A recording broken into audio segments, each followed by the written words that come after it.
Hello guys, am I clearly audible and visible to you? Let me know in the chat box. We are live with the next session.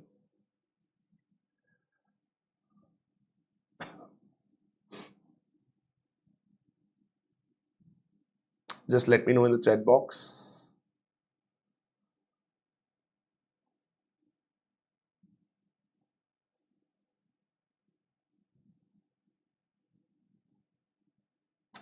We are going to cover up the basics of forensic medicine, and we're going to cover up the MCQs also, the important MCQs of forensic medicine.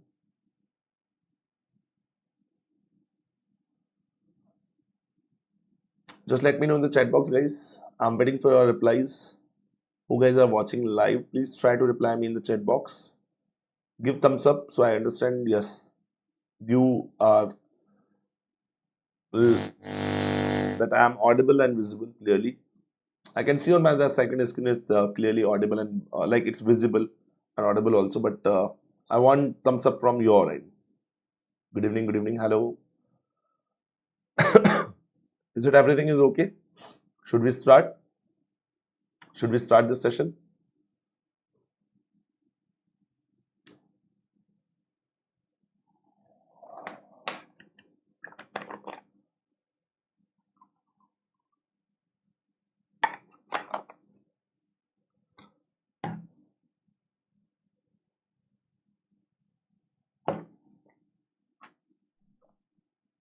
Perfect.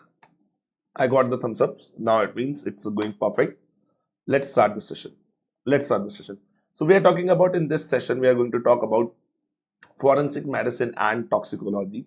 So I'm covering up here the important things, the crisp things, just for your revisions. I hope you completed or you studied this particular subject, right? So just I'm going to cover up the overview of it, and then we're going to jump into the MCQs. Okay, I hope you understand the pattern of it.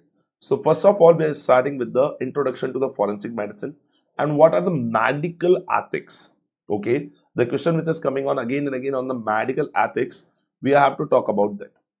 So let's start the first of all, what is the forensic medicine? If I'm talking about the overview, so the forensic medicine is a branch that applies the medical knowledge to the legal questions.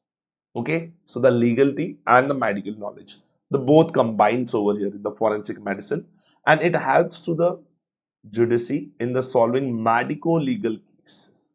Okay, the short form, the medico-legal cases, MLC we are saying, right? In the MLC cases, in the MLC, in the medico-legal cases, and it serves the justice through the scientific truth, right? So we are helping, the doctors are going to help the medically, the helping the to the legally, to the legal procedures, like for the maybe there is any case where is the patient is claiming that the neighbor is and he had the fight, and in between this fight they use the rods and everything, right? Is it the possible or not? So we have to go on through this the medical legal cases. The doctor should be going to help the uh, in this cases that it was done or not. Okay, so such things that the example I given you, so in this such cases we have to understand about it. Now we are talking about the next, what is forensic medicine? Okay, so what is the forensic medicine? It is also called as the legal medicine. Okay, so forensic medicine is also known as legal medicine, and it involves, guys, if we are talking about it, it involves the application of medical science in the legal investigations. So we are doing what? We are doing the legal investigation. We are doing the legal investigations through the application of the medical science, right? Like in the cases of maybe if I'm talking about the cases of maybe any rape cases, right? So we have to apply the medical science, right? If there is a like we have to see the hymen tear and all, right? So this is the medical. For the legal investigations we have to include it. Okay, now moving forward for the next one, that what are the branches of your forensic medicine? So the forensic medicine is having the like medical jurisprudence, clinical forensic medicine, forensic pathology, and the last one, which is the toxicology, like the toxins, the poisons. We are talking about the poisons and the toxins. We have to talk about those that is coming under into your toxicology. That all fall under into the toxicology. In the medical jurisprudence, like the all the medical legal cases, like related to the, your IPCs, your CRPCs, your laws, and this will be all to cover in the medical jurisprudence. The clinical forensic medicine, if I'm talking about in the clinical forensic medicine, you should understand the autopsy, right, and the burns and all the things, right. In the clinical, your forensic pathologies, maybe some pathological features are over there, so we have to talk about it. Now, the important topics which I'm going to cover over here, that what are the duties of doctor. They always asking about the ethics and the legals of the doctors, right, and they ask you such an MCQ format about the duties of doctor, or maybe they can ask you the ethics of doctors. So about it, the first of all, do not harm. The doctor is duty of doctor is the non malsufficiency. It means the doctor do not harm the patients. Okay, the first of all, the duties, right? The second, the maintain the patient's confidentiality. It means maybe the patient is having any disease, but so the doctor should keep this all the disease or the patient name in the confidentially. It's not like that the doctor is making the patient the publicly, that that particular patient by the such name that is having such kind of the disease or what, right? So we cannot do the publicly the things. We should, the doctor should maintain the confidentiality. Okay, next, the patient doctor's duty is saying the, or the doctor should obtain the proper consent from the patient, so that there is a consent should be needed from the patient, right? The patient should, the doctor should issue medical certificate honestly, right? If the patient is having the illness, then only should give the certification of the illness, right, or the maybe the fitness honestly, right? The next and the last, that the preserve evidence in the legal cases. If any legal cases is over there, so the doctor should preserve the evidences, right? So doctor should also collect the evidences and keep as a preserved, right? So this is the all the duties or the ethics of the doctors, if I'm talking about it. So these are the legal and the doctor duties, so you should have to understand about it. Maybe now they can make the question about it and they can ask you from it. Okay, now as we talked about it, the patient should, the doctor should obtain the consent. So if we're talking about the type of consents, which is the more important.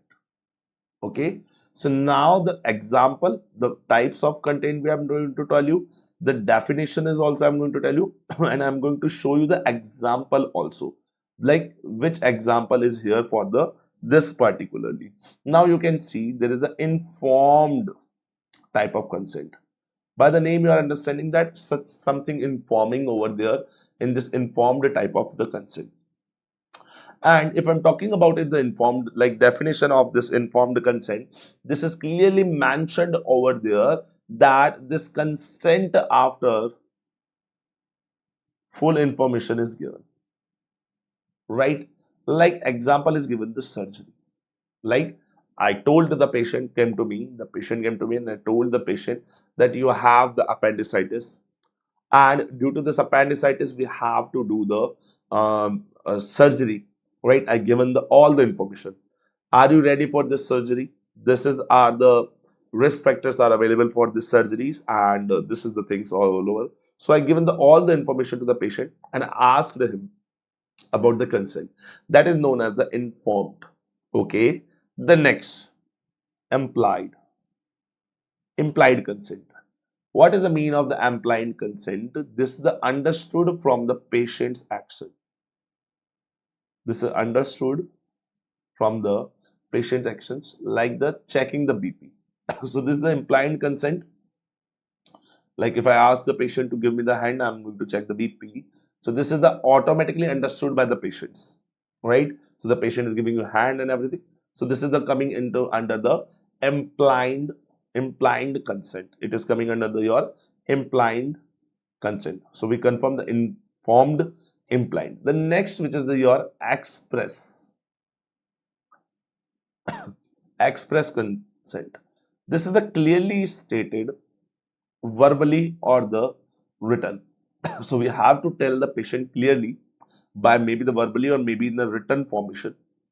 And uh, kind of the example I can give you, the dental extraction. For before the doing the dental extraction, I should take the consent from the patient verbally or the written in the express manner that I am going to remove your the tooth, and this is the like dental which is having the caries and everything.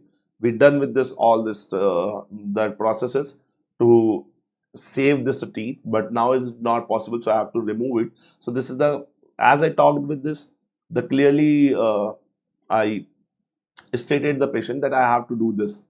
It's clear, right? So this is the verbally or the your the in writing, right? So that is the example of your expressed. And the last one, which is the written consent. And what is the mean of written consent? Please understand this part, right? For the consent which is the written, this is come under the legally valid and signed. Please understand. So out of this, which is the legally? Yes, the legally signed is the valid, which is the written one. Okay. And this is we are doing under the operation, any operation, or maybe the medical termination of pregnancy, right? MTP. So in such conditions, we have to take the written consent from the patient, right? We should take the written consent, and that is known as the written consent, right? Examples are given. So there are the four type of consents which you should remember. These are the important: informed, implied, expressed, and the written. Please understand, the legal is your written one. Okay, so you should have to written one, the which will be the your important. Now we are talking about the next. There is a two between we are talking about the two differences over the civil and the criminal negligence, if I'm talking about it. So the first of all, in the differences, there we have the civil over here and we have the criminal over here, right? In the civil there can be the compensation can be seen, right? And there should be the punishment, jail or fine in the your criminal negligence. Okay. The next, there is a no means of the ray, but there is a mens ray present, right? There is a no mens ray present, but there is a mens should be present. And the filed by victim, which is the civil, and this is known as the state prosecutes. It means it clearly seems that there is a criminal negligence should be done, right? So this is about the differences. We have to talk about the civil and the criminal about the negligence. Okay. Now the next, which is the more important over here, we are talking about the important legal terms. Some legal terms are over there, which is sometime they are asking you about the legal terminologies and what are the legal terms over there. The first legal term is here the subpoena. What is the meaning of subpoena? Please understand. The subpoena is meaning that the court is ordered to attend and testify. It means, I hope, the subpoena is the court order to attend and testify, right? So this is a subpoena, right? But just I'm talking about the confusion, which is the student are making confusion over it with the summon. The subpoena and the summon are different. Okay, just the summon is what that is a legal call to appear in the court. Like you receive the letter, and there is clearly written on this date that you have the on this date you have to appear in the court related to this legal maybe legal issue, or maybe for this a case filed against you, or maybe as a witness, right? It can be there, right? So this is called as a summon. But if I'm talking about it, subpoena. The subpoena is your court order to attend and the testify. Now, the affidavit. What is the meaning of affidavit? I hope you listen many times. So this is the written statement under the oath, right? So this is the written statement we are taking, which is under the oath we are taking, that if the statement which I given above, if they are getting false, so I can be the punishable, or I can be this particular thing which can be the cancelled, or I can be the fined, kind of the things oath we are taking in the written statements.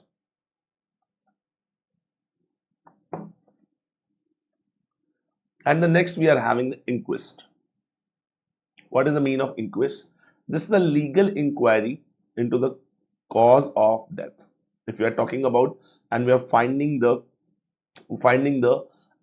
cause of death in the legal inquiry we are doing, that is known as the inquest. So there are the four things which should be needed, and you should understand the things.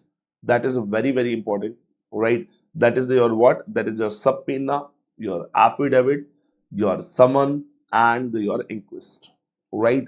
Now, related to this, nowadays they are changing, but they can ask, still they can ask you the IPCs and CRPCs, very importantly, right? But what kind of the IPCs and CRPs? I can understand, but please remember about it.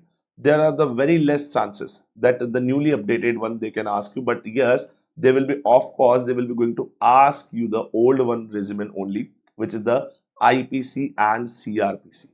Okay, IPC or the CRPC, they will be going to ask. So just I'm talking about the important one, IPCs.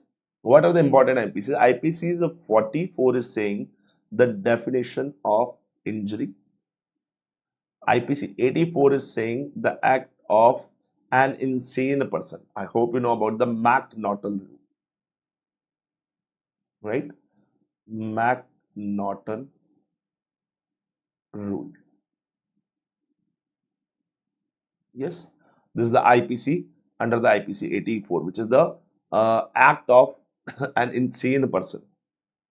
The CRPC 174, it is the police inquest. It means we are doing the legal inquiry, cause of death against the through the police, okay, through the police.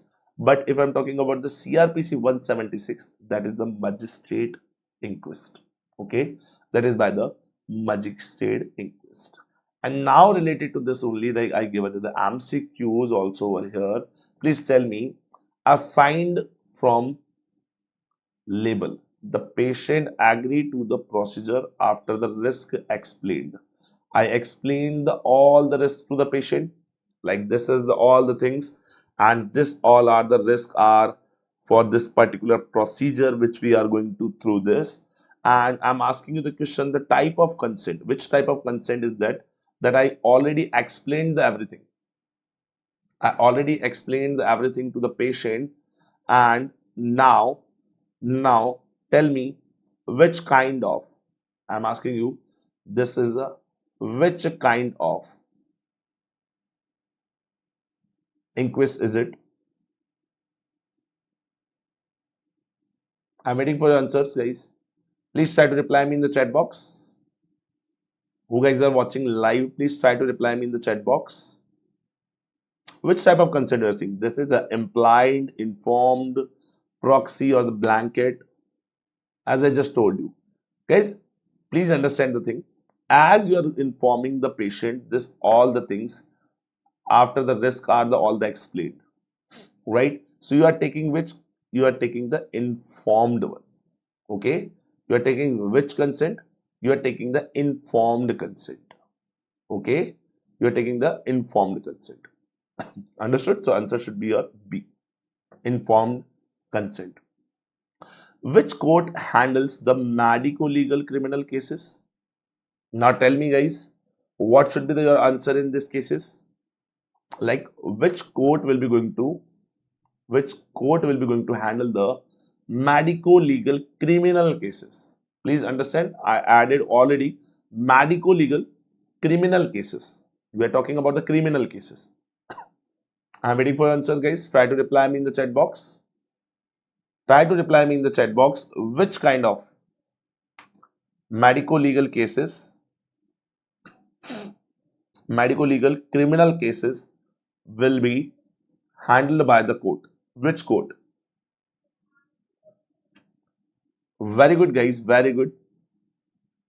Some of you are answering good. Some of are not answering. Some of are answering good. Some of you are not answering. Right? Okay. Civil court is for the civil cases. Right? And the magistrate court will be going to do the starting of the courts, which is handling the your, which is going to handling your medico-legal criminal cases. Okay, which is going to handling your medico-legal criminal cases. So this is the answer should be your B, which is the magistrate court. About the Supreme Court, the later on, if you are not satisfied with the court of magistrate court with the medico-legal, we can go above to the till the Supreme Court, right, or the High Court, right, later. But the medico-legals, which is court handling the Supreme Court is handling all the cases. The magistrate court is handling the your medico-legal cases. Medico-legal cases. Moving forward. Now, if I'm talking about the some tips related to this MCQ script, so they can ask you what is the mean of routine examination is the which type of consent, right? The routine examination I'm doing you, I'm asking the patient the things and all. So this is the coming under the, your implied consent. Okay, and look for the keywords if there is a written like the keywords is like written, right? So what is the meaning of written? This is the express or the written, right? Please understand this about it. Maybe it can be the express. This is called expressed one. I told you about the tooth extraction.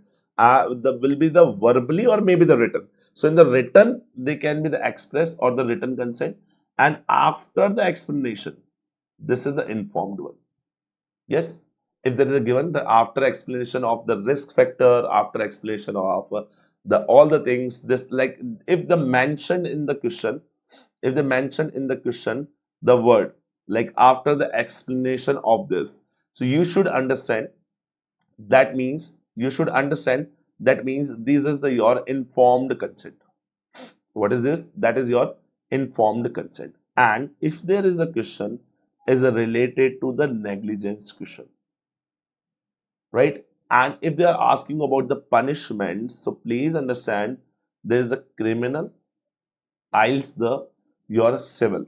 Okay, so the punishment will be the your in the criminal negligence, right? In the criminal negligence. Now, coming to the next topic, which is the having more weightage or more chances to come in your FMGE exam, which is the your identification in the forensic medicine, related to the identification.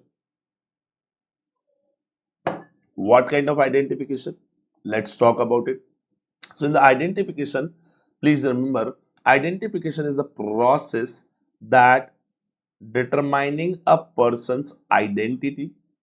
Like for the person's identity, there is a process, okay, determining, and especially in the medico-legal cases, right? In the medico-legal cases, like maybe the unknown dead bodies are there, or maybe there is a mass disaster is over there, right? So we have to identify the dead bodies, right, which we found in the mass disaster, or we got in the just we got a dead body over here, right? We got just a dead body and we have to identify this. So this is, and also we can see in the some criminal suspicion, right? Maybe there's some murder, suicide, or maybe homicide, can be, right? So in this all the condition we have to identify, the determining person identity, like who was this particular person.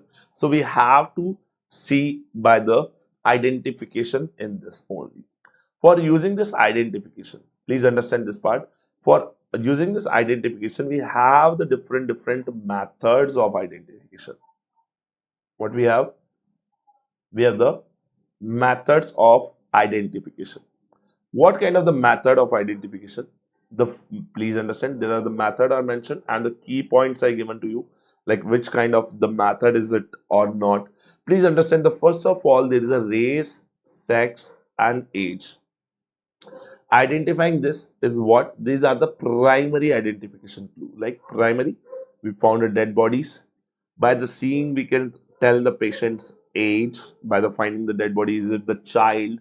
Is it the old age person, or maybe the adult? Like, also, we can identifying the sex is the male or female by the seeing the clothes, or maybe by the from genitalia, or maybe if we found the just only the bone set, so by the seeing the skull and the long bones and your pelvic girdle, right?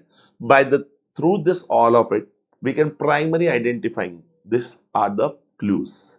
Now, moving forward for the next, which is the method for the identification, which is the fingerprinting, right? So we all over having in the your mobile phones, we guys are having the fingerprints. So is it the fingerprint are the same in everyone? No, we have the different fingerprints. So thereby the fingerprint is also come under the your method of the identification. But please remember, this is the most reliable in the living and the dead. So these are the reliable. If the fingerprints of the dead person is also are the more reliable, also the living person is also the more reliable. So that's why, as we all are the Indian, right, citizens, so we are holding a card which is also known as the Aadhaar card. I hope you guys are having this Aadhaar card. And when you was gone through the Aadhaar center, and you had created your Aadhaar card at the first time also, so you have to use over the your all the fingerprints over on the that fingerprint scanner.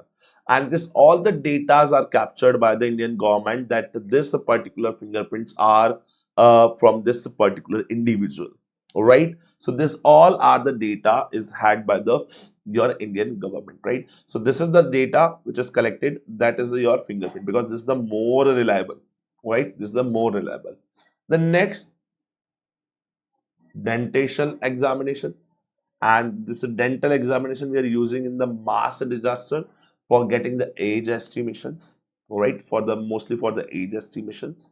Also the DNA fingerprinting, which is the gold standard for the identity, right? We are using the DNA for the making the person's identity.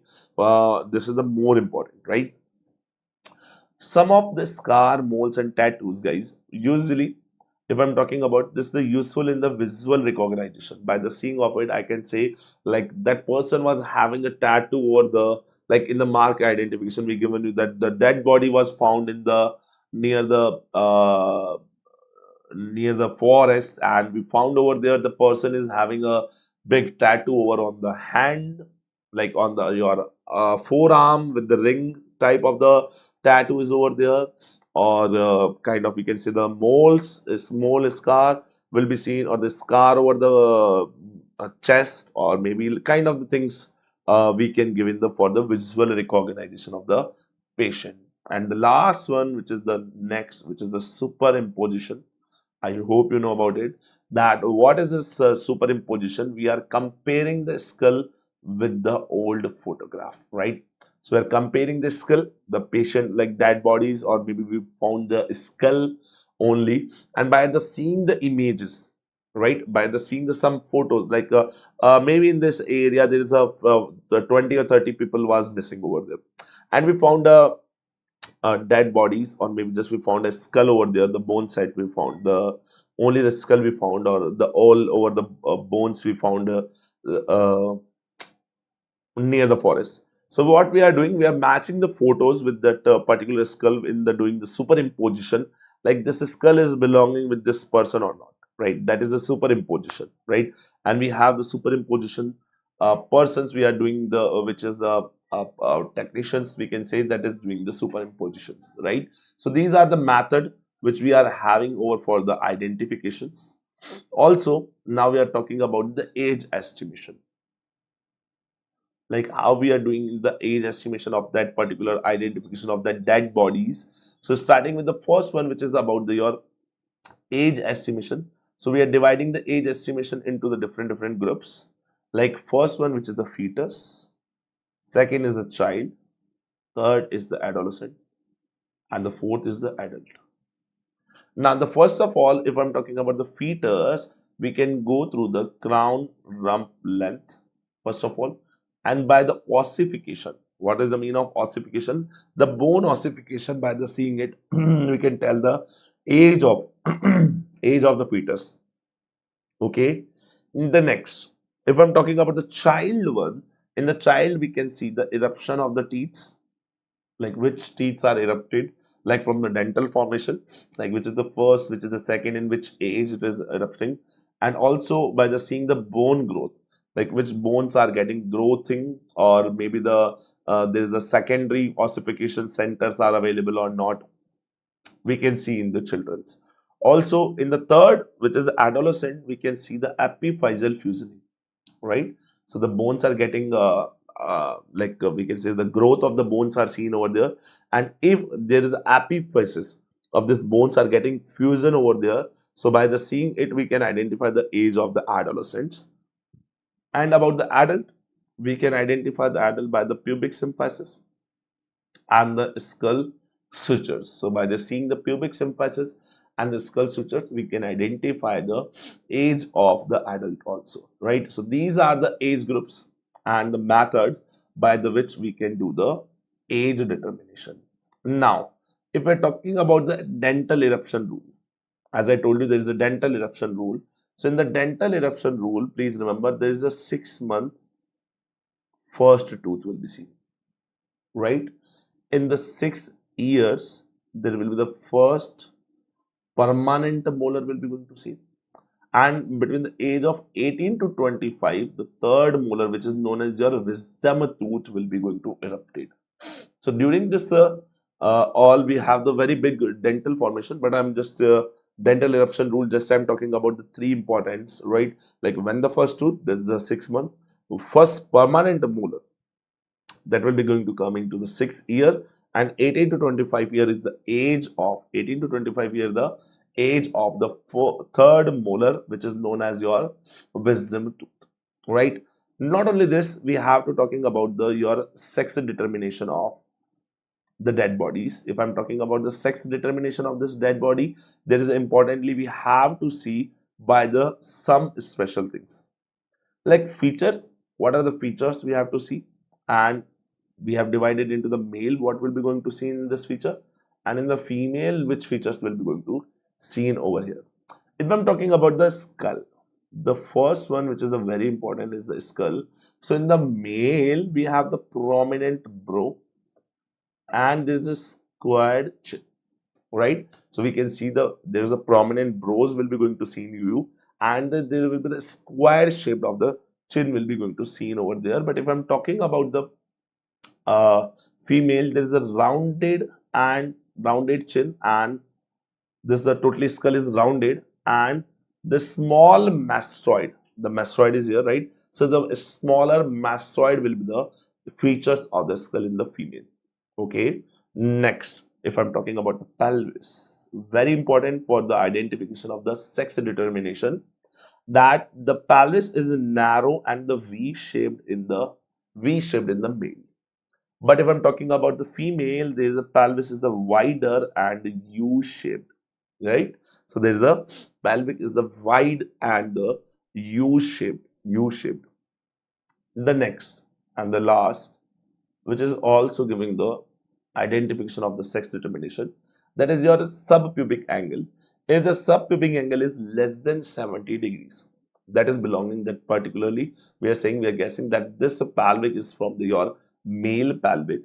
And if there is a more than 80 degrees, the same narrow pelvic, or we can say the narrowing of the subpubic angle and the widening of the subpubic angle, if it is more than 80 degrees, and that is, it means this pelvic is belonging to the female. Female. Also, as we talked about the race identification, please remember about it. This is based on the nasal index. Sometimes we are talking for the cephalic index, and also from the jaw shape. Okay, but this is the not reliable. This is not the reliable alone. The race identification is not reliable. We are identifying with the race reliability with the others also, right? Now, the last, which is the important one for the identifying it, that is the your DNA profiling. And why it is important? As I told you, this is the very important for the identification, right? Which is the your DNA profiling. If I'm talking about the DNA profile, how we can do the DNA profiling? We can take the sample from the blood.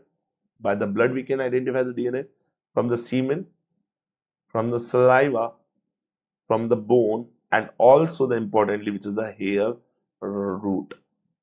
So that's why whatever on the crime scene, I hope you saw the some movies are also in the web series. They are showing you the from the crime scene, the inspector which is coming over there, that is collecting the some samples, right? Maybe found the some blood spilled over the like floor, maybe some there is a scene some semen we or the saliva, or maybe some hair, right? You are seeing the hair is collected through the accidental site or the this site of crime, right? Crime site. So they are collecting this all the further, maybe further your they are can do the your DNA profiling through this. Now talking about the method of the DNA profiling, the method they are using the STR analysis. What is the mean of STR analysis? There are the short term and repeats, right? They are using the analysis, the short tandem and repeats is the method of getting the your DNA profiling. And please remember for it why we are used for it, the DNA profiling. We are using it for the your paternity, rape cases, disaster victim ID. Maybe there is a disaster and now there is a disaster. We have the so many dead bodies. We cannot identify it like which is belonging to which one person, right? So in such a disaster, we are using the DNA profiling, right? In the rape cases also, and like in the rape cases, there is a semen which is found in the vagina of the particular female, which is claiming that she had the rape, right? So through in this cases we can use over it, right? The next, now we're talking about the FMG style MCQs over here, right? Talking about this particular MCQs, the most reliable method for the living person ID. Now reply me in the chat box. I already just told you about this particular question. The most reliable method, like tell me, it is a tattoo, it is a DNA, reliable. Guys, please understand reliable. Don't confuse between the option B and option C. Okay. Yes, very good, doctors. That is already your fingerprint. I already told you dead or maybe there is a live person. We are having the fingerprint, okay, for the identification. The DNA profiling, I agree with you, that is for the confirmation, right? I already told you, you can see over here, I already written over here that DNA fingerprinting is a gold standard for the identification. But for the your most reliable, if I'm talking about, that is your fingerprinting only. That is your fingerprinting only. Next, let's talk about the next question, and it is very important. The child with the 20 teeth. The child is having the 20 teeth. We are talking about the dentition formula or for the identification for from the dentition, and we are talking about it that the child is having the 20 teeth, and we are talking about the age of that child. Can you identify the age of that child? The option are given to you: the 1 year, 2.5 year, 4 years, and the 6 years. The first of all, the 23 is never ever possible at the year of age 1. So the option A is ruled out. The option D, if I'm talking about it, so there is a dentition from the your for the permanent dentition is going to start. So option D is also not possible of the 6th year. Right, out of this 4 and 2.5 year is the answer. And please remember over here, there is answer should be your 2.5 year, right? Your answer should be your 2.5 years. So if I'm talking about the dentition, the 20 teeth is the means of temporary teeth. All the temporary teeth are available at the age of 2.5 years. And then from the 4 years, right, the dentition can be converted into the your temporary dentition to the permanent dentition. And please remember that at the 6th year, the first permanent, right, the first permanent molar can be going to erupt, right? So what are the high yield recap I'm giving to you, or we can say the for the MCQ keywords I am giving to you, the fingerprinting is the most reliable ID. The DNA is the most accurate. If I'm talking about the accuracy, that is your DNA. 20 teeth at the age of 2.5 years, and your mandible angle, if I'm talking about, that is obtuse in the seen in the female. The mandible angle is the obtuse in the seen in the female, right? So these are about the identification which should be known by you for the exam purpose. Now we are done with the two topics. The first, what is the forensic medicine, what is the consent, and what is the legalities are over there. The secondly, we talk about the next, which is the identification. Now talking about the next one, which is the your medico-legal autopsy, right? First of all, I'm talking about the autopsy. What is the meaning of an autopsy? Please understand what is an autopsy. An autopsy is the post-mortem examination. It means post-mortem, I hope you know about it, after the death, right? So this is the post-mortem examination of a body to determining the cause of death, right? Or the other medical relevant facts.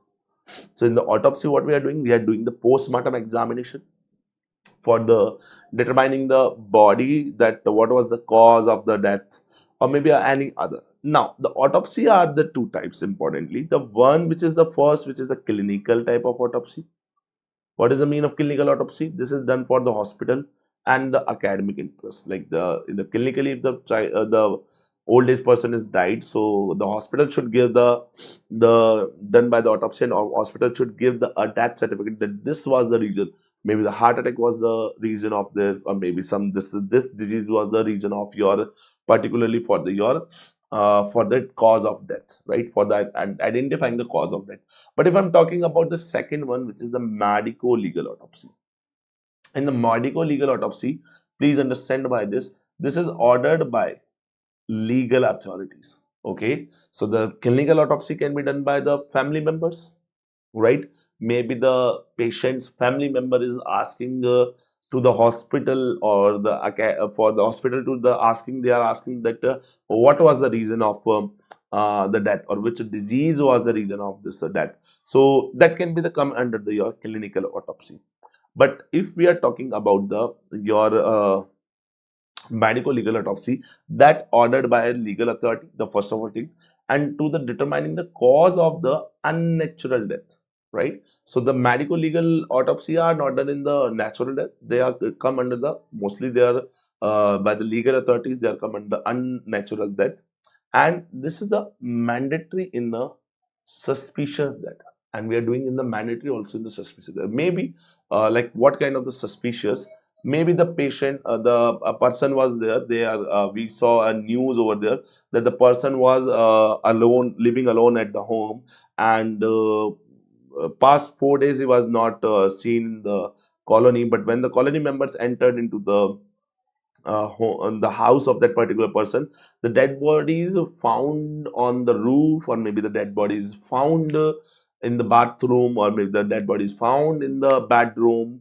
Kind of the question is there. So it is a suspicion of the death, like how it can be. Maybe it is a murder, right? Can be, right? Or homicide, or suicide can be there. So for this medico-legal autopsy, we are performing under the you're suspicious of the death. Now, but now your doubt is there, that what is the difference between the clinical with the medico-legal autopsies. Okay, so the first of all, I'm going to tell you the features. The first, the consent should be required from the for the clinical autopsy. The consent should be taken, like in the hospital, as I told you, it will be done in the hospital. So we should take the consent from the relatives of that a person, that we can do this clinical autopsy or not, right? If they give the consent, then only we can go for the clinical autopsy. But what we are talking about, the medico-legal autopsy, there is a no required. Okay, there is a not required of medico-legal autopsy consent, because this is the legal mandate, right? Because what we got the order from the legal authority to do this medico-legal autopsy, right? So why we need this consent from the family of that person. The second purpose, what is the purpose of clinical autopsy? That is the academic. For the we are doing this for the academic, or for the getting the like what is the cause of death in the natural deaths. Mostly we are doing with the clinical autopsy. But if I'm talking about the purpose of the medico-legal autopsy, they are the legally and investigative for the purpose, right? For the investigation, like what was the cause of death, is the natural death or what. So for the particular legally, we are going through this medico-legal autopsies. And the third one, the clinical autopsy is done by the your treating doctors, right? The clinical autopsy can be done by your treating doctors, but understand the medico-legal autopsy is done by the forensic expert. Please understand this thing. They can ask you the medico-legal autopsy is done by, right? So remember that should be done by the forensic expert, right? That should be done by the your forensic experts. Now, talking about the steps of the medico-legal autopsy, there are some steps which should be needed in the medico-legal autopsies. And in the steps, we have the three steps. The first, the external examination. So in the medico-legal autopsy, we got the dead body over there, and we got the just ordered from the your like from the medical legal is done by the your police or maybe the magistrates, right? We got from the legal order, right? Legal order is there. So first of all, we will start with the external examination. What are the external examination? Maybe there is the injuries will be seen over the bodies, or maybe any scars seen over the body, right? Also we're going to see the rigor mortis, and we're going to see the post-mortem lividity will be seen from the external features. In the internal feature or the internal examination, we should have to see the skull and the brain. We should examine the thoracic cavity. We should examine the abdominal cavity. Like we are examining the thoracic cavity, maybe we found there is a narrowing of the trachea can be seen. So maybe there is a narrowing of the trachea can be done by the your maybe by the can be seen in the throttling, right? And garroting also. So kind of the thoracic cavity we have to examine and all. Also in the third, we have to collect the samples, right? We examine externally, we examine internally, and now we are talking about the last, which is the sample collection. We should collect the blood, we collect the viscerals, we collect the urine, stomach contains whatever the stomach contains. What are the why the use of this stomach contain? For the identifying the poisons. Okay, for the identifying the poisons, we have to should collect the all the stomach contains. Now, what is a visceral preservation? Then if we are doing this, as I told you, we're going to collect the visceral also. What is the mean of viscera preservation? For the suspected poisoning, stomach plus content of upper small intestine, liver and kidney. This should be preserved, right? For the viscera, right? Suspected poisoning cases. And please understand, this is the preserved in the saturated solution of common salt, right? So this all will be going to preserve it in the saturated your saturated solution of the common salt, right? Common salt will be there. Now, if I'm talking about the legal aspects, what are the legal aspects? This legal aspect which we are doing in the, this should be done under the your CRPC 175, 174 and 176, as just I told you about the police inquest and the magistrate inquest. Next, the report handled to the investigation officer. This is also the your legal aspect. You cannot give this reports to the person or the attendant of that particular dead bodies. You cannot give. You should give this all to the your investigation officer only. Okay. Now, related to this particular autopsy, we are talking about the MCQ. And now tell me about this. The autopsy without consent and by police order. Tell me, guys. The answer you know about very well. Answer you know very well. The autopsy without the consent. Like, please understand, the clinical is not the possible. we are doing by the consent only.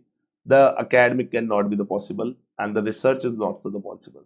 By the police, we are getting the order for doing it, and in which we don't need the consent, that is your medico-legal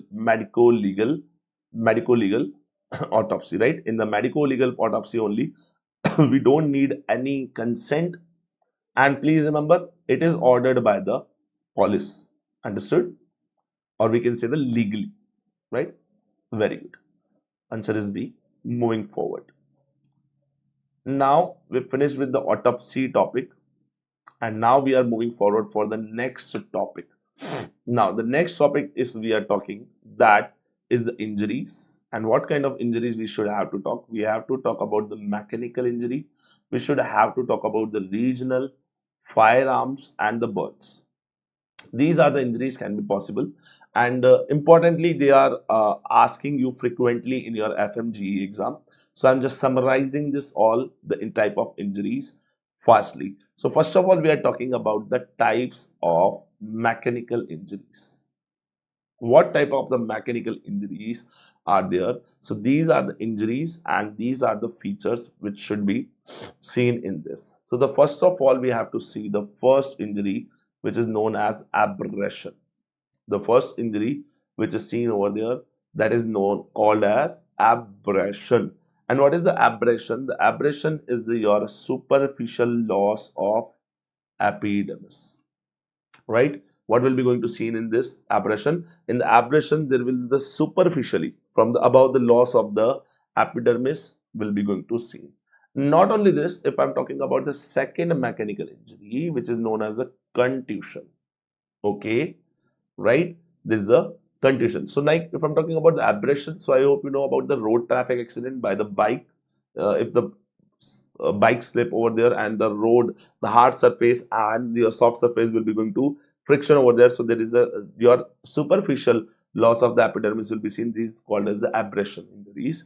The contusion will be there. There is a rupture of blood vessels, and the bruise will be going to see, right? So the contusion is like maybe any blunt object like lathi. I can give you the example simply lathi, right? So if you had the injury with this lathi, and what can happen? The inner blood vessel, the epidermis is not loss of epidermis. There is a innerly the blood vessels is getting ruptured over there, and there is a bruise over seen over it. That is known as a contusion. The third one, which is the laceration. What is the mean of laceration? Now there is in the laceration, please understanding, there is a tearing of the tissues due to the blunt forces. Any blunt force over there, and due to there is a your tissues are getting tearing, right? The tearing of the tissues, if seen, that is known as your laceration. The fourth one, which is your incised wound. By the name only you can understand incised wound. That incised wound is the clean cut and the longer than deeper.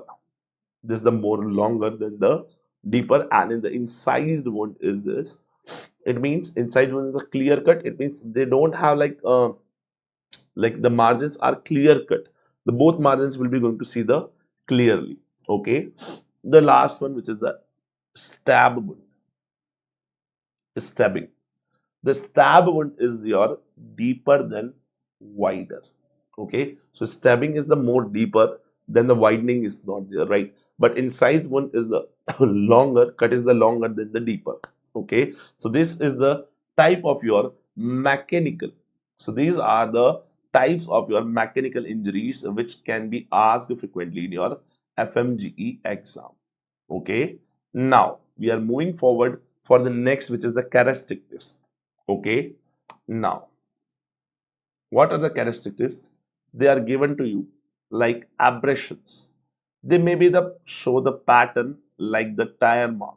So maybe the tire is any vehicle tire is cross over your foot, so there is a tire marks are given to you. So it show the pattern of the tire over there. So the abrasion is always having the showing the pattern over there. The contusion, if I'm talking about, this is a bluish discoloration due to the hemorrhage, right? So there is a bluish discoloration will be seen due to the hemorrhage of it. And if we talk about the laceration, Please remember about it. The laceration is having the irregular margin. The first of all, the margins of that tissue, which is tearing tissue, that is not over the clear cut. It is maybe having the different pattern, and the tissue bridging present over there. There is the tissue bridging will be presenting over in the lacerated one. But if I'm talking about the incised wound, there is a clean edges. You can see over there. And tailing is the indicating the direction. What is the mean of tailing? Like in from which direction to which direction is incised, the tail will be going to tell the direction of incision. Okay. And the last one, which is the stabbed wound, as we talked about this fifth one, the stabbed wound. Please remember, this is the moreover the weapon depth will be the more than the wound wide, right? So the weapon depth will be the seen over there, will be the more identifiable in the stab wound rather than the wound wide. Okay, the width of the wound. Clear? Next, moving forward for the next, which is the burn. We are talking about the burn now here also, and in the later part also I have included the burn, right? And the two things which are the importantly we are covering here the burn. Later also I will going to cover the burn, just in this part only. What kind of the burns we are talking about it? So there is the degrees of the burn which are the most commonly they are asking you about it. So there's a 3 degree of the burn, first degree of the burn, second degree of the burn, and the third degree of the burn. But these are the confusing over there, right? So just listen this part. In the first degree burn, only the epidermis will be going to involve. Only the epidermis will be going to involve in this involvement of the epidermis in the burn is the first degree of the burn. But with the epidermis, if the dermis is involved, right? If the dermis is involved, that is the second degree burn. And in the second degree burn, you will be going to see the blisters over the skin or the blisters over the part of the burn. The blisters will be going to seen in this particular burn. Okay, in the second degree burn. What about the third degree burn? The full thickness will be going to getting the burn. Like we can say the dermis, epidermis, the fascias, and the maybe the muscle is also getting involved. That is the known as your full thickness, right? Or we can say the third degree burn, right? And please remember the third degree burn is painless because the nerves and all will be also getting involvement in this burn. So this is the painless, we can say the painless third degree burn. The what is the mean of how to we can identify or we can rule out the surface area of burn, like how much body area is burned. So that is known as your rule of 9 for the body surface area are burned. We are getting through this rule of 9. Also, there is a known as a special pugilistic attitude. What is the mean of a pugilistic attitude is there? This is due to the heat, there is a stiffening of the muscle, right? So we found a dead body, which is the all the muscles are getting stiffed, right? So what is that? That is your pugilistic attitude of the body. And the last, which is the heat ruptures. So there is a postmortem, the skin is getting split, resembling the lacerations due to the heat, right? So due to the heat, this can be happen in the burns. So this is the basic of the burns, which should be, you should know about this basics. Now, talking about the firearm injuries, what should be the needed in the firearm injuries? You should remember in the firearm injuries. So let's talk about the firearm injuries. In the firearm injuries, the first of all, we are talking about the distance between the firearm and the body. That is the always and always they are asking you the questions related to this, right? Like this features are seen on the body in the postmortem. What was the distance between the firearm or maybe the firearm and the body? They are asking you such question. So the first of all, if I'm talking about the contact shot, what do you mean by the contact shot? It is just like the contact. It means I'm touching over the like I'm shooting with the gun by the touching of the body, like maybe over the head you can see, over the chest over you can see. So this is known as the contact shot, right? What will be the scene in the contact shot? Now listen this part. What are the features of the contact shots you will be going to see over there? There will be the first of all, you will be going to see the burning, right? Why the burning? Because from the firearm there is a heat is also going to produce, so there is the burning will be seen over there. Also the blackening will be going to seen in this condition. And please remember the cherry red coloration. and with the cherry red coloration, there is a muzzle imprint will be there. What is the mean of muzzle? Whatever the pointing out of this gun, that is known as the muzzle, right? So this muzzle imprint will be going to seen over there by by the rifle or by the your a pistol kind of the muzzle, right? The muzzle imprint should be given in the your contact shot. But if I'm talking about the close range, it means from the nearby, okay? From the nearby, there's a patient will be getting the tattooing due to the unburnt powder.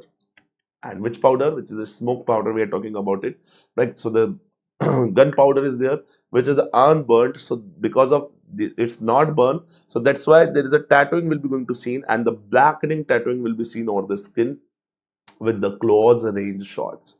If I'm talking about the distant shot, now listen this part. In the distant shot, there is a no tattooing or no blackening will be seen. No blackening, no tattooing will be going to seen in the from the distant shot. Okay, but if I'm talking about the wound, which is the very important, the entry wound and exit wound. How are we going to identify like which is the entry wound and which is the exit wound?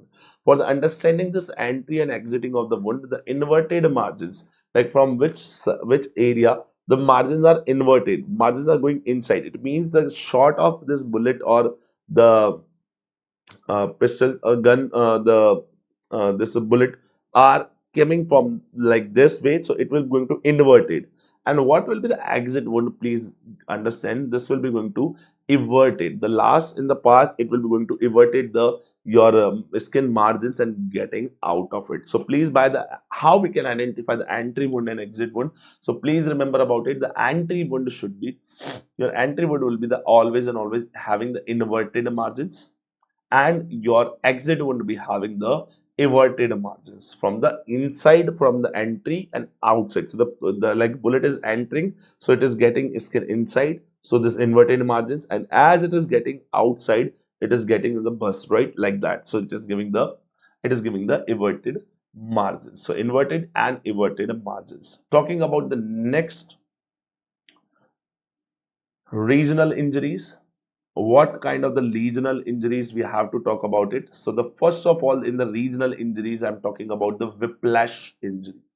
What is the mean of your whiplash injury, guys? Understanding this part, this is the sudden neck hyperextension. Okay, so if the suddenly this neck is getting hyperextension, so this is known as your whiplash injury. And this is the example, if I'm talking about it, is more commonly seen in your road traffic accident, right? So if there is a road traffic accident, so the patient's neck will be like this. Okay, so there is a hyperextension of the your hyperextension of the your neck suddenly, right? So it is seen in the whiplash injury. Also, if I'm talking about the skull fractures, the regional injuries, I'm talking about it, the different regions we are talking. So if the skull injuries I'm talking about, the skull fractures I'm talking about it, the linear fracture, like the fracture is in the line formation. This is due to the fall from the height. If the patient is falling from the height, there will be going to see in you the linear injuries, right? Also, if I'm talking about the depressed fracture, the depressed fracture will be seen in the blunt weapon impact, like the hammer injury, if I'm talking about it. So if the hammer is injured on the skull, there will be the depressed fracture will be going to seen over you. The last, which is the basilar. In the basilar, what will be going to seen?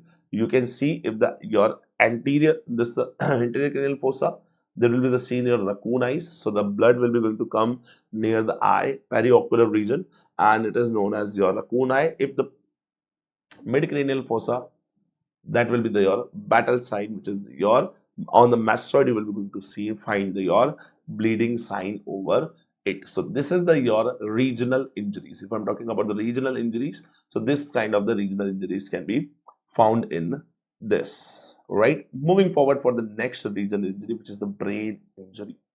Now in the brain injury, if I'm talking about, the first is the concussion. It is a temporary loss of the function without the structural damage. So there is a no structural damage, right? Just the temporary loss of the function. So brain is not getting function. But if I'm talking about the contusion, in the contusion there is a bruising of brain tissue, right? And the last one, which is the your intracranial hemorrhage. and you know very well, it means there is a bleeding inside the brain. And there's a type which is the extradural. So we have the dura, subdura, and arachnoid. So if the extradural, it will after in the after above the dura, subdura, it means below the dura, right? So XDH, EDH, SDH, you know, extradural hemorrhage, EDH, subdural hemorrhage, SDH, and we have the subarachnoid hemorrhage, SAH, right? So we have the subarachnoid hemorrhage, right? So SDH, EDH, and subarachnoid hemorrhages is there. Now, talking about the next, like related to such MCQs related to the injuries, if I'm talking about the lacerated wound over scalp, right? Over the scalp, you are seeing the lacerated wound, the nature of which weapon, like which weapon will be going to do this laceration? Is it the sharp weapon? Is it the your blunt weapon, or is it the your pointed weapon, or is it the weapon is your firearm? Okay, now tell me, what should be the your answer in this nature of weapon? Tell me guys, what is the mean of your nature of weapon which will be going to give the lacerated? I'm talking about the laceration. Guys, please understand, the sharp will be going to give you the incised wound. Yes, sharp one will be going to give you the incised wound, so it's not be the possible. Firearm cannot give you the lacerated wound. The firearm will be giving you the, if the bullet is there, there is a, like I can say, the deep wound will be going to see. The laceration of the scalp, the laceration of the scalp can be seen in the blunt weapon, through the blunt weapon only. Okay, answer is B. Now the next, the circular blackening wound on chest likely is the type of stabbing, incised, firearm, or the laceration. Now tell me, blackened. Please understand the circular round. It means the muzzle is there, okay, or round shape is there. Okay, blackened also. I told you blackened is why. Okay, on the chest. Now tell me which kind of this is this? Is by the which weapon? Likely is the type of which by the which weapon? We can say the sharp weapon, blunt, or maybe the pointed. We are talking about, or we can talk about the firearm, or maybe incised, laceration. Tell me what kind of it. Of course, guys, as the blackening is over there, now you can understand round and circular and the blackening. It means surely it will be your firearm wound. Okay, it is typed of your firearm, which is the contact bit, right? Contact the firearm. We talked about the tattooing, right? Blackening will be there. Okay, now we're done with your injuries, and now we are talking about the some related to your sexual offenses and some related examination to this.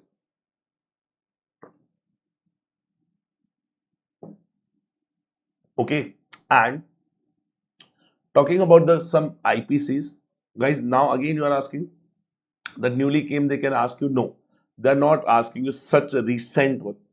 They, if they're asking you, they can ask you the IPCs moreover. Okay, chances of asking the IPCs are more over there. So they're asking about the common sexual offenses. IPCs, we are talking about it. So the first one, which is a rape. In the rape, we have the IPC section 375. And what is this saying? The saying of this section 375, the sexual intercourse without consent or with a minor which is having the age of less than 18 years of the age. Okay, understood? Like there is a sexual intercourse without the consent by any age, that is come under the rape. Or if there is a minor which is the less than 18 years of the age, either she given the consent or not. Okay, the consent is not matter in the minor, right? That if the minor is there, that is called as a rape, and that falls under into your section 375 IPC. Now the punishment of it is under the section 376 IPC, that is saying that minimum 10 year or maybe extend to the life imprisonment can be get by this of the punishment of the rape. Not only this, the next, which is the unnatural offenses, come under the section 377. What are the thing by 377? There is a non-vaginal intercourses. There is a no vaginal intercourses. There can be the replaced for the, it can be the replaced for the consensual adult acts, right? So non-vaginal intercourse come under the your section 377 IPCs. And the last one, which is your sexual harassment. If we are talking about the sexual harassments, that falls under the section 354A. And what is this 354A?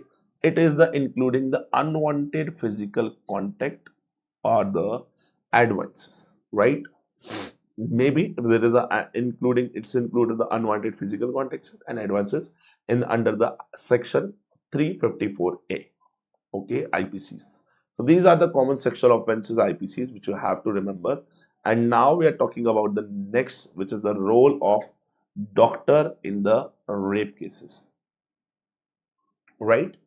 Now, what can be done by the doctor rape cases? If the rape cases is over there, the first of all, there will be the medico-legal case. Of course, it's the medico-legal cases. So now, in this medico-legal case, you have to do the investigation. In the investigation, what is there? You should obtain the informed consent from the for the examination. You should, of course, you have to inform the victim, which is the victim over there. You have to take the consent from it. If it is a minor, you should take the consent from the like guardian or the relatives over there. You should take the informed consent, guys. What is the informed consent? I already told you. You should have to tell all the information related to this investigation which you're going to do. You should have to document the time, date and place of this examination which is done under the in the rape cases. Also, you have to keep record the clothings, the injuries and the stains. You have to collect this all the, like, you should collect the clothings, you should keep the taking pictures of injuries can be given, or you can collect the stains from the clothes over. You should collect the vaginal swabs. If there is some foreign hairs found over there, semen, nail scraping are seen, you should collect this all from there. You should collect the vaginal swabs, foreign hairs if they're found over there, semen is found over there, or the nail scrapings is seen, you should collect from there. Now, the important one is there, which is the two-finger test. There is a two-finger test was earlier was should be done, but nowadays this is banned by the Supreme Court judgment. Okay, so after the Supreme Court's judgment, there is a two-finger test is banned nowadays. That is not going to perform in the rape cases nowadays. Okay, and please understand it should be maintain the chain of custody. Okay, it should be the maintain the chain of custody. Okay, so this is all about the your yes BNS. Doctor, again I told you the BNS is the recent one. Okay, so maybe there are very less chances to ask you the BNS. Okay, if you know about the BNS, it is good, because at this last point of the time, I'm not going to cover the BNSs, because if I give you all the BNSs, it will be the new information for you and you will be getting more confused with the IPCs and BNS. So that's why I'm saying, if the BNS is coming, just don't waste the time for the BNSs. Okay, there are very less chances to come the BNSs in your exam. Okay, understood? So that's why I'm not including the BNS. I'm not including the BNS here. Now, the important specimen which should be collected in the case of rape, that you should collecting the clothings for the stain, like which stain, maybe there is a blood stain is there, or maybe the semen stain is over there. So we should be able to collect it. We have to collect the your swabs from the vaginal for the natural sexual offense, or maybe unnatural is there. So we have to collect the swab from the anal or oral also. We should collect from there also. The pubic hair, right? the pubic hair, the nail scraping, and the foreign materials are there. If we should collect these also, and we should collect the blood sample for the grouping and the DNA, and we should take the urine sample for the drug testing. Maybe there any drug is given to the patient or the victim. For the drug testing, we should be take the urine sample also. Right? We will take the urine sample also. Now, moving forward. Moving forward for the next one.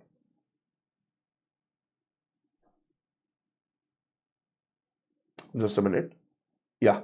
We are moving forward for the next one, that there is a hymen tears. There is a type of hymen tear, and hymenal tear should be recorded in the your rape cases also. So there is a type of tear is there, like fresh tear or maybe the old tear, right?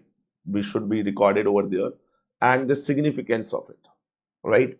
If there is a fresh tear of hymen, there is a recently assaulted patient, and if there is an old tear of hymen is found, so there is a not reliable indicator for the hymen tears, right? Significance is not there, not reliable.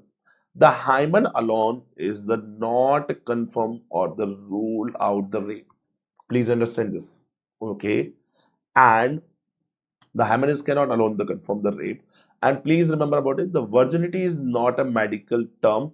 Avoid using in the reports. So we are not making avoid. We are not using nowadays or reports that virginity, right, as a term. Understood?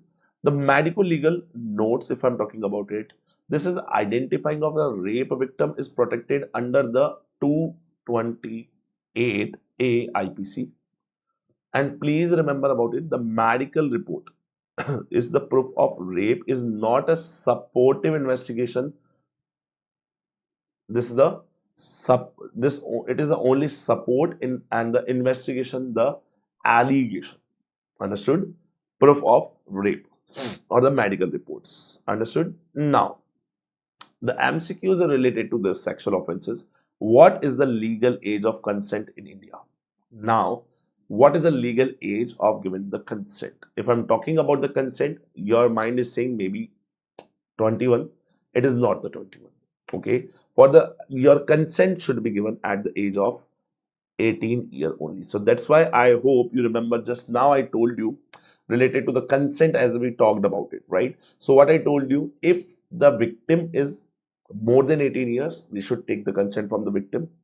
If the victim is less than 18, I told you we should take the consent from the guardian family members who is available over there.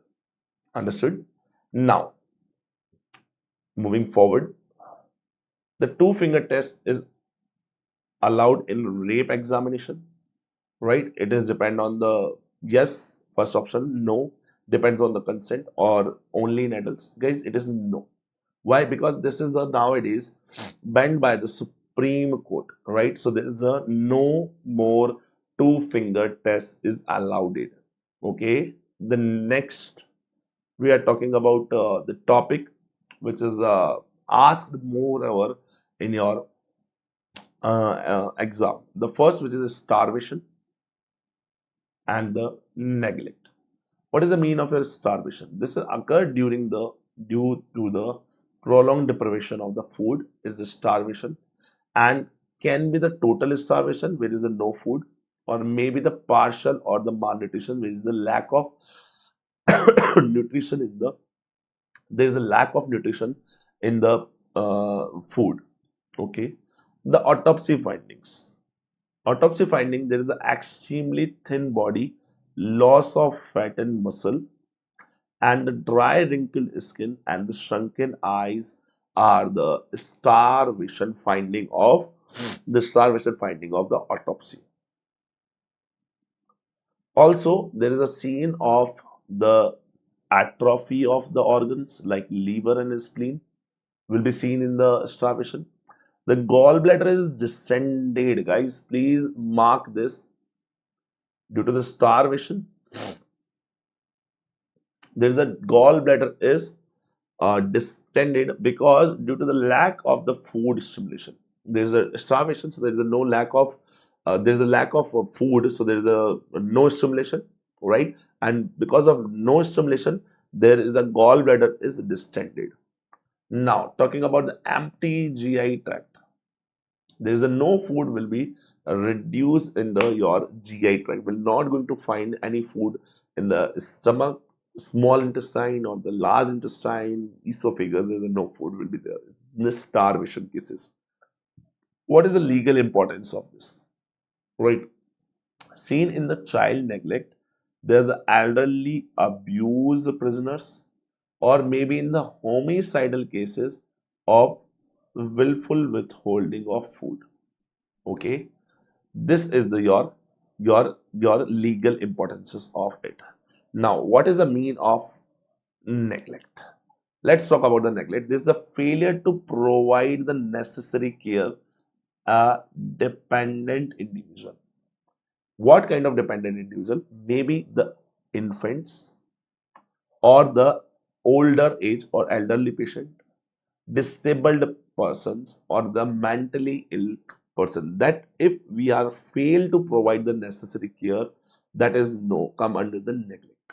Okay, the child neglect. If we're talking about the child neglect sign, there's the child will be having the poor hygiene, malnutrition will be found in the child, and the growth retardation will be able to find. Not only this, the child is the maybe the infectious and unvaccinated status. The child is unvaccinated and already the patient is having the delayed medical treatment. So these are the signs for the child neglect. But if I'm talking about the elder abuse or the neglect, there is a physical sign which is the bed sores, fractures, or the poor hygiene will be there, which is a physical sign. And if I'm talking about the emotional sign, there is the withdrawal, fear, and the depression is the main important signs of the your elderly neglect or elderly abuse. Understood? So these should be recorded.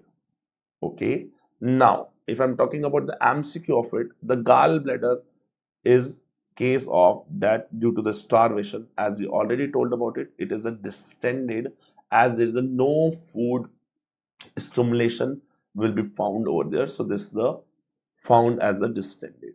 Now, not is a feature of just which is not a feature of starvation death. Your ulceration, full stomach, atrophy of liver, empty rectum. Guys, full stomach, right? If the food will be found in the stomach, it means the person is the not the starvated. Okay. Let's talk about the next topic, which is the infant death, or which is also known as the infanticide, right? So infanticide, they are asking you the more question over there. So we have to cover this important topic also. Covering this important topic with the infant death and the infanticide. What is the meaning of infanticide? Listen this part. The killing an infant under the age less than age of 1 year is known as the infanticide. Oftenly, this is by the mother due to the psychological distress or maybe the concomitant of birth. And maybe it is a legally treated as a murder. Please remember about it. The infanticide is legally as a murder, but there is a section 318 IPCs are there which in applies in consummation of a birth. Okay, so there is a consummation of the birth, so that is not come under the murder. Now, sign of the live birth. We are talking about the sign of the live birth. That what are the sign covering under the live birth? Talking about the sign, the first sign is here. The lung is float in the water. It means if your lung is floating in the water, right? We take out the in the autopsy, we take out the lung and we put it into the water and it is getting floating. It means it indicates the air entry and the child was having the live birth. Yes, the child was born like live. Okay, birth have got the live, not the dead birth. The second one, air in his stomach. If air in his stomach, that is also suggestive the breathing or the swallowing after the birth. So the child is trying to swallowing, or this suggests the breathing of it, of the child. So that's why this is also giving the sign of the live birth. And the third one, which is the umbilical cord changes. Drying and degeneration occur only after the live birth only, right? The degeneration and your drying of this umbilical cord is after the birth. It means the it is the live birth only. So these are the tests or the sign we have to do. Also, we have the hydrostatic test. We have the hydrostatic test, and this is the most important test for we are doing for the live birth. What is the mean of it? There is the two type of the test results can be found. The positive test, we found that lungs is getting floated and the air is presented, so that means the baby your breathing, right? And if there is a negative test, it means the lung is shrink, right? Lung is getting shrink and there is a no respiration is done. So we can identify by this that there is a live birth was there or not by the hydrostatic test. For the confirming this live birth, we are doing the hydrostatic test. We are doing the hydrostatic test. Now, yes. Now, moving forward for the next, just a minute.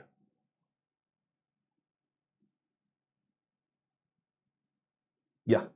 Now, moving forward for the next, which is your next topic, that is a stillbirth with the dead bone with the live bone, right? What kind of the differentiation will be going to, or we can say that different terminologies are there in the this. So the term which is known as the stillborn, it means die during the birth. The child was died during the birth only. The second one is the dead born. Dead born, it means the no sign of life at the time of birth. So when the child was having the birth, there are the no signs of life will be there. So it means dead born. So the born, the deadly. And the third one, which is the live born, it means the show sign likely crying and respiration at the time of birth. It means it is a live born. It is the live one. Okay. Now, what is the mean of battered baby syndrome? Okay. Okay. Now, battered baby syndrome is very important. This is seen in the repeated child abuse. This seen in the repeated child abuse and the injuries of different ages. This is the injuries of the different ages, right? The injuries of different age, fractures, bruises, or the burns will be seen in this. Also, it is associated with the subdural hematoma or maybe the retinal hemorrhages in the battered baby syndrome. So you have to identify by this there is a battered baby syndrome or not. Now, talking about it, that the lungs are floating in a hydrostatic test indicates, it means the test is, tell me guys, test is positive. Yes, we talked about in the hydrostatic test if the floating of lungs is seen over there, right? Now tell me what is in this. There is a stillborn or live born, petrification or maceration. So it is the, your answer should be your live born. We told about it that there is a positive will be seen in this. Now, most consistent feature of battered baby syndrome, they can ask you like most consistent feature out of this: abdominal injuries, maybe not, multiple healed fractures, of course it can be the your example of battered baby syndrome. Of course it is a constant because the vomiting, diarrhea and the abdominal injuries can be the other features also, but the multiple healed fractures, there is a multiple fractures can be seen in the most commonly in the your battered baby syndrome. Okay, battered baby syndrome. Next, the thermal injuries and some burns. We have to talk about it. We little bit talk about in the burns in the mechanical injuries, but we have to talk about the burn more deeply also. Right now, I'm moving forward for the next, which is the your okay. We are talking about the next, which is the your thermal injuries and the burns.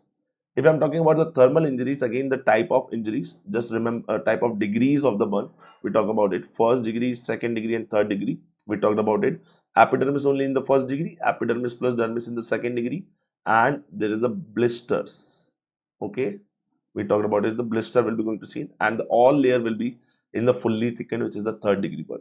The first degree burn is a red, painful, and no blisters will be going to see. Okay, in the second degree burn, there will be a blister with the very painful condition, the second degree burn. And please remember about the third degree burn. It is a painless and the leathery dry. It is a totally leathery dry burns over there. But now we are moving forward with the next one, which is the your antemortem burn and the post-mortem burn. What is the mean of antemortem burn and post-mortem burn? Guys, listen this part. What is the mean of it? Maybe the dead body is burnt when it was alive. It is known as antemortem burn. Okay, and the post-mortem burn. All right. First of all, there is a maybe the suicide or homicide. Homicide was there, murder was there. After the doing the murder, we burn the dead body. Okay, so there are the both are the differently seen. Okay, your antepartum burn and the post-mortem burn will be seen differently. So let's talk about the features of these antemortem and the post-mortem. So the first feature is the line of redness. The line of redness is present in the antepartum, but there is a no line of absence in the post-mortem. Post-mortem, there is in the post-mortem burn. Next, the vesicles, which is the fluid-filled vesicles, which is the having the protein-rich plus albumin should be presented in the ante-mortem burn, but in the post-mortem burn, there is the air or the steam only, which will be going to make the vesicles in the vesicle, right? Enzyme reaction will be there. Is the positive will be in the your ante-mortem, but it will be the negative will be going to see in the post-mortem, and the all about the inflammatory reaction. Right, inflammatory reaction should be presented in the only in the ante-mortem. There should be absent in the post-mortem burns. Right, now we talked about the pugilistic attitude. Just talking about the again about the pugilistic attitude. It is seen in the extensive burn due to the heat coagulation of the muscle protein, and the body appears like a boxer like, which is the flexed elbows, right, and knees and fist. Okay, so these are the flexed elbow, knees and fist, right? So as a boxer is showing the action, so this body like will be going to appear as the boxer like. This is going to occur in both, please remember, in the ante-mortem or the post-mortem burn. So the pugilistic attitude will cannot give us the identification of the ante-mortem or the post-mortem burn.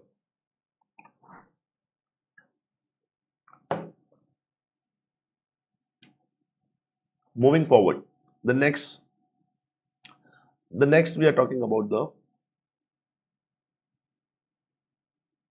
sorry for this lagging, I think someone is commenting, sir, it is too much lagging.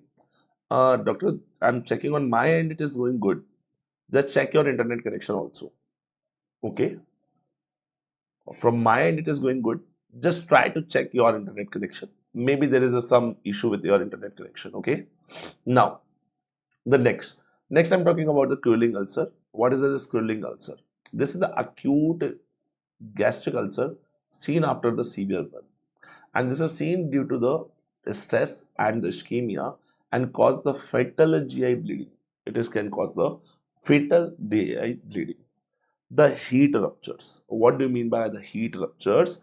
The heat ruptures are the importantly we are talking about the your skin split due to the intense heat.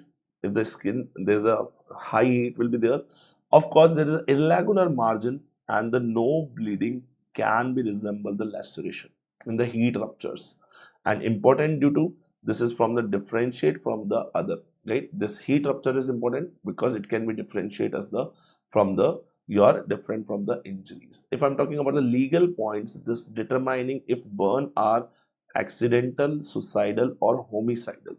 This the legally burns are important for it, and we have to look for the sign like the struggling, resistant mark or the location of fire origin. We should have to see in this. Now we are talking about it that pugilistic attitude is seen in which condition? Poisoning, drowning, burn, or hanging. Of course, it will be going to seen in your burn condition. This will be going to seen in your burn condition. The next, if I'm talking about it, vesicles in the anti-mortem burn. Before the dying, it was the burn, right? So this is the gas only? No. Albumin-rich fluid? Yes. So it is having the vesicles is having the, sorry for this guys, vesicles filled anti-mortem burns containing the this, right?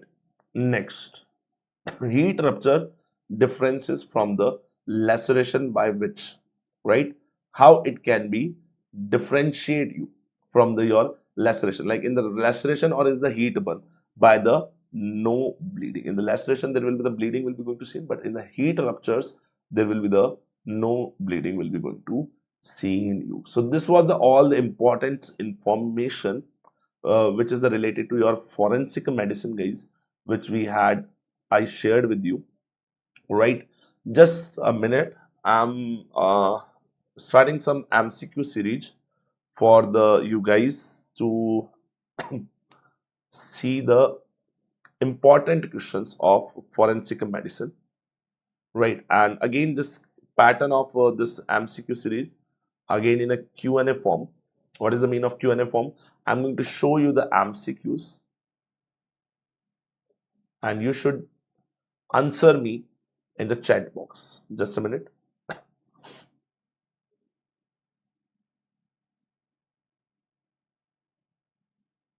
Yes, right. All right. Okay, guys. So let's start this series of some Q&A series. Let discuss the some MCQs and starting with the MCQ number 1. Okay, so in front of you, the MCQ number 1 is in front of you. Now, what is the maximum gestational age at which medical termination of pregnancy is permitted? Now, you should have to answer this. I'm waiting for your answers, guys, in the chat box. Who guys are watching live, they should answer in the comment box. It will be much helpful for them, right? If you are making mistake here, I can correct your mistakes.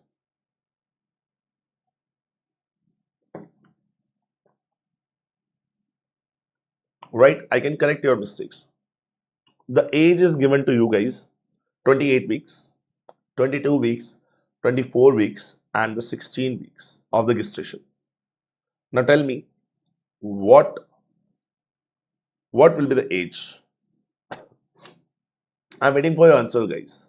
Please try to reply me in the chat box. It will be much helpful for me and you also, guys. I'm waiting for your answers.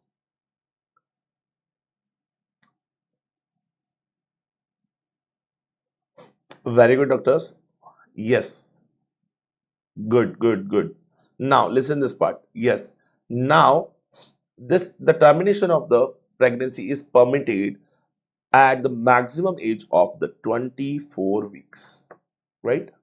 At the age of 24 weeks. Okay. Earlier it was the 20 weeks. Earlier it was the 20 weeks, but now it is 24 weeks. Okay. Now it is your 24 weeks. Is that clear? Earlier it was the 20 weeks. Yes. Now it 24 weeks. Okay. Clear? So the MTP and the Abortion Act can be done till the year 24 weeks. Next question in front of you. A male boy presented to the your emergency room with a history of drug abuse in a party. Now listen this part. Just underline this key features like drug abuse. Of course, he abused the drug in party. Have some symptoms like headache, anxiety, and the hyperactivity. Tachycardia is seen and the hypertension and his pupil is dilated and fixed. Now they are asking you the substance which should be have taken by this person. Okay, so now the question is asking you the substance which is in like from the toxicology discussion, like from which substance intoxication is seen the same like that. The first of all, it is taken in the party. Okay, symptom like headache, anxiety is having a hyperactivity. By the alcohol, the patient is not having the hyperactivity; it is having the phases of it. Okay, but there is a no tachycardia, and the pupillary effects will be seen over by this. Okay, the next we can see about the cocaine. Yes, so this is all the feature which is seen in this particular patient. This all are the features of this all are the feature of your patient, which is the having the pupillary dilation and the fixation, having the features of the cocaine, right? The patient is having what? The patient is having the features of cocaine. And why it is it? Because the cocaine will increase the sympathetic system always. What is done by the cocaine? The cocaine will be going to do what? Cocaine will increase your sympathetic nervous system. As it is having this your sympathetic system, it inhibits the synaptic reuptake of epinephrine and non-epinephrine, right? Cocaine will increase your synaptic system, right? Synaptic system, and it inhibits the synaptic reuptake. So this all features will be going to seen in the cocaine intoxication, right? This all features will be going to seen in the cocaine features intoxication. Next question in front of you. After the 72 hours of cessation of alcohol, which of the following withdrawal symptom will be going to seen in the patient? So this is the question is from your alcohol withdrawal symptom, right? Like what are the withdrawal symptoms are there? So you know very well withdrawal symptoms are there, like seizures can be seen, delirium tremors, right? And tremors will be going to seen, hallucinations will be going to seen. So they are asking you with the timing they are asking you, like from with the 72 hours of the cessation. Just after the 72 hours of the cessation of this, the patient was alcoholic, chronic alcoholic, right? Daily he was having the more over the alcohols and the liters, but now suddenly he stopped having the alcohol, and within the 72 hours, which symptoms can be seen over there? Of course, these all are your symptoms of the withdrawal, alcohol withdrawal symptoms. But please remember, you will be going to see in the 72 hours, you will be going to see the delirium tremens. The delirium tremens will be going to seen over here. And please remember, the delirium tremens is the most severe form of ethanol withdrawal. Okay, more severe form of from the ethanol withdrawal. This manifested by the altered mental status, by the global confusion. The patient will be totally confused, and the sympathetic overdrive, which is the your autonomic hyperactivity, which can progress to the cardiovascular collapse or the minor alcohol withdrawal symptom. If I'm talking about minor, they are by the tremors, anxiety, nausea, vomiting, and the insomnia. These are the minor one. But if we're talking about the chronic alcohol withdrawal symptom, right? Like major one, so that delirium tremors, hallucination, these are sorry for it, guys. Just a minute. Sorry for this, guys. Actually, I'm not well to take the classes, but as it is near the exam, and you all guys are waiting for such sessions, requesting again and again for these sessions, so I thought to take these sessions now only. Actually, I was not well from last few days, right? Sorry for this. Okay, let's move let's move forward. Sorry. Yeah, so let's move forward. That we are talking about the next question. The next question is given to you. A man who continuously derives sexual pleasure from the causing physical harm to the his partner, often it resulting in the cuts or the burns on the arms. This term is of his behavior is called as, like, please remember, a man, right? A man. They are totally mentioned over here about the men, right? So it is asking about the men. The man is getting the sexually drive from the pleasure, sexual pleasure from the causing the physical harm to his partner, right? If they're asking about the men please understand about it. It is your term which is known as sadism. Remember about it by the mnemonic as remembering. The male partner is having sadness over here. So due to the sadness, he is physically harming his partner. Okay. So just remember by this, and please remember about it. The sadism is the driving the sexual gratification from the inflict or the physical pain to the on another person. So this is the sadism definition. So remember about it. The sadism will be the answer of this. The person who is having the giving the this intentional cuts, burns over the arms for the getting the sexual gratification. Now, next, the test is distinguished between the human blood from the other species of the blood. Like on the accidental side, please remember this part. On the accidental side, we found the specimen for the blood specimens. Okay, like I found the blood samples over there, right on the exact accidental side. Now, how I can distinguish between it? Like it is a human blood or maybe other species blood. Maybe there is a killing. Like I just found the blood over here, and I found the dead bodies after the 3 kilometers. And now, how I can identify this is the blood of a human which I found it over here, or maybe it is from any other animal. Maybe there is animal blood is there. So for identifying this other species, we have a test over here. So which test should be performing here? The Tickman test. The next is your precipitin test, the Barbios test, and the D is saying your Takayama test. So from the other species, if I'm talking about it, for the other species, if I'm comparing, for the other species, we are using the your precipitin test. And this precipitin test is what? Just for the understanding this is a serological test which is using a precipitin reaction to detect the presence of the specific antigens in it. Understood? And by this, we can identify that this blood is from the human or from the any other species. Understood?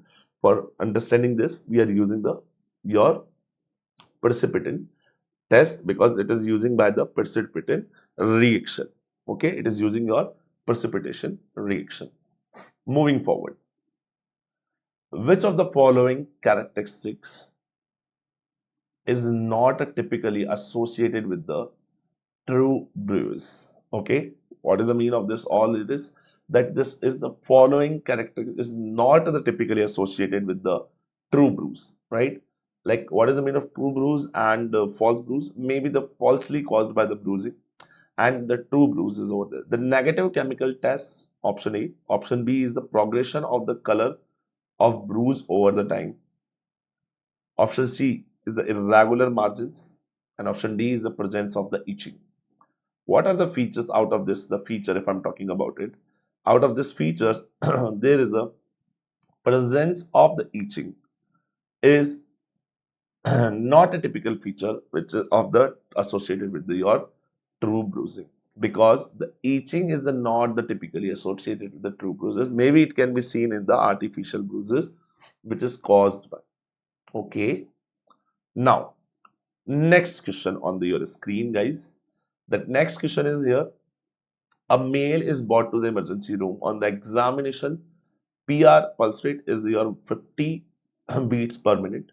The blood pressure is the 80 to 60 mmHg, and the respiratory rate is just the 7 breath per minute. His temperature is the 95 degree Fahrenheit. Pinpointed people. Guys, please mark this keywords. The heart rate is in the brady. You can see the blood pressure is low, and breathing rate is also the low. Temperature is also decreased, and the pinpointed people. What will be the probably diagnosis they are asking about it? Like which kind of the symptoms are seen over here? The benzopine overdose, right? Benzodiazepine overdose, the cocaine intoxication. We talked about the cocaine just now only, that there is a people will be dilated and fixed. So this intoxication, the cocaine intoxication will be not the answer. The opioid withdrawal and the opioid intoxication, out of this the answer can be the possibilities, right? So here will be the all the features are similarly giving us the opioid intoxication.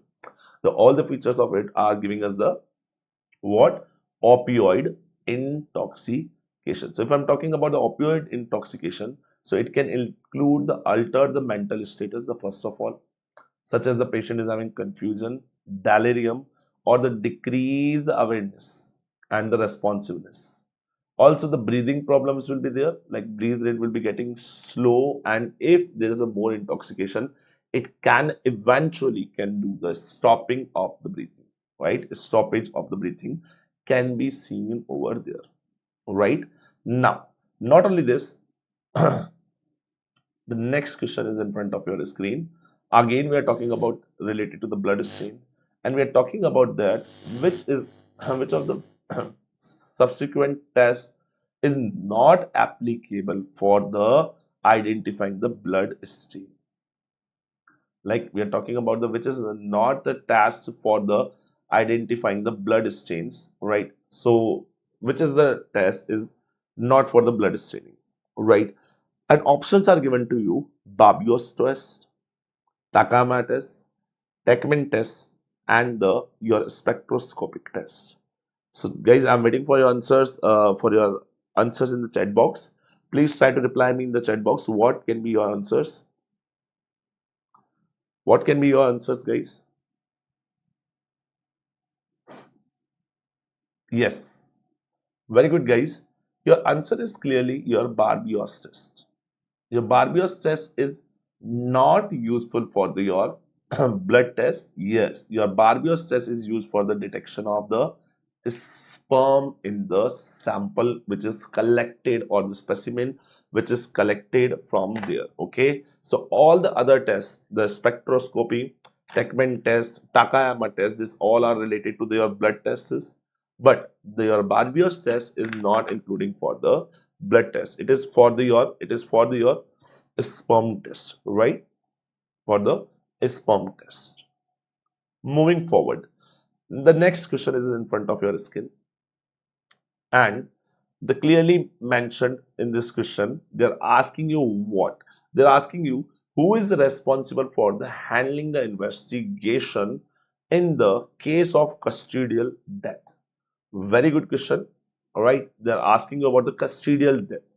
It means we got some victims and that are in the custody, but we found, like I'm giving you the the we had the victim and we given the imprisonment, and in the jail we found the dead body. Now who will be going to do the investigation of such case, right? So the options are given to you: the police inspector, jail superintendent, superintendent of police, or the judicial magistrate. There are the options are given to you. This out of this, like who will be going to investigate in this cases of in this cases, right? So if we are talking about this all the cases, the custodial death, we already talked about it.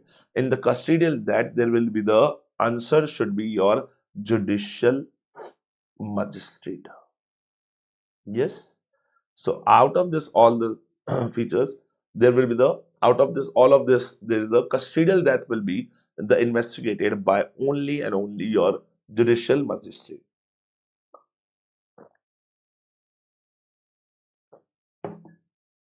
Also, if I'm talking about one more case, that is your rape case, that is also will be by the your judicial magistrate.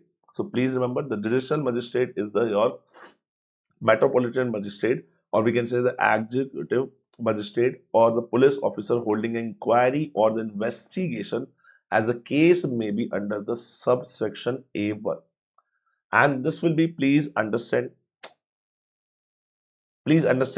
this will be the 24 hours in the death of the person, and this forwarded to the body with the view the examination to the nearest civil surgeon. And this is the about your custodial death. This is all about your custodial. So the custodial death is investigated by your judicial magistrate. Judicial magistrate.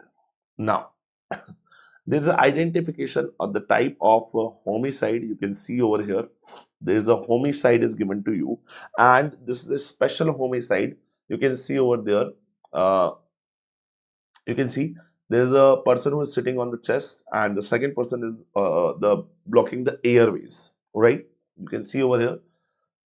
And what kind of this identify the which type of homicide is it. Now you can see there is a mugging, garroting, burking, and banchador. This is which kind of the type of homicide. Okay, very good. Yes, doctor. This is the type of your bulking. Okay, garroting is from there. There's a mechanical, some mechanical is there, and they are having the compression over by the mechanical, right? That is the known as. And just only the mugging. There is in the mugging there is a no chest suppression. Like the person who is sitting on the chest, it will be the knot over there, right? So this is the your your bulking. This is the method of homicide by the smothering with the traumatical asphyxia, which is the person who is sitting on the chest, which is causing the traumatic asphyxia. Okay. Next, there is a according to the law, there is a nothing is an offense if a person is if offense is done by if unsound mind person. Which of the insanity applies in this case? Like which they're asking the insanity rules are going to apply over here. And just recently I told you the when we're talking about the important rules. So this is about your McNaughton's rule, right? In the insane person had done any offenses that is that is uh, not an offense, we can say. So this is the your McNaughton rule. So this is also known as the Am-Knighton rule, and this is the legally test is for the determining the criminal responsibility if an individual based on the mental state at the time of offense. If at the time of offense the patient is unsound mind, that is not cause of the offense. It is not going to cause of the offense. Okay, by the unsound mind patient. Okay, very good. Moving forward for the next MCQ, and probably this is the last MCQ of the day, right? Let's see, we'll take one more important MCQs over there. Second last, okay. We talked about this, all the things that all of the following changes are occur in the chronic starvation accepting are there. So what are the chronic there is a what kind of the chronic starvation will be going to seen over there. So of course there will be the heat atrophy will be going to seen, right? Exception they are asking. Also there will be the your hypotension will be going to seen. This will be also the correct, and exertion will be going to seen. But what about the hyperthermia? In the starvation there will be the not the hyperthermia. So this will be the your answer, that hyperthermia will be not going to seen in the chronic starvation. So the exception was asking. So there is the chronic starvation, the body metabolic rate is decreased. So there is the hyperthermia is seen is in this condition not possible, because the BMR rate, the basal metabolic rate is decreased. So how it can be increase the body temperature, right? No, formally we are talking about it. Okay, so this is about it, and we are talking about the last and important MCQ. Just wait for it. This is the last MCQ of the day, and just think about it twice about this MCQ and then try to answer it. They asked this MCQ, and just think, in an autopsy there is a no tattoo is observed on the skin. Okay, what is the best method to location to check the presence of tattoo? Like how I get to find that this person was having the tattoo or not? For identifying this location of this, which organ I have to see observation, right? Spleen, or I have to see the artery which is the nearby over it. I have to see the lymph nodes, or I have to see the liver. Okay, so the options are given to you for this, that which will be the your better. Like we are talking about the which is the best if I'm talking about the presence of your tattooing. So please remember about it. For the tattooing, we're going to always and always.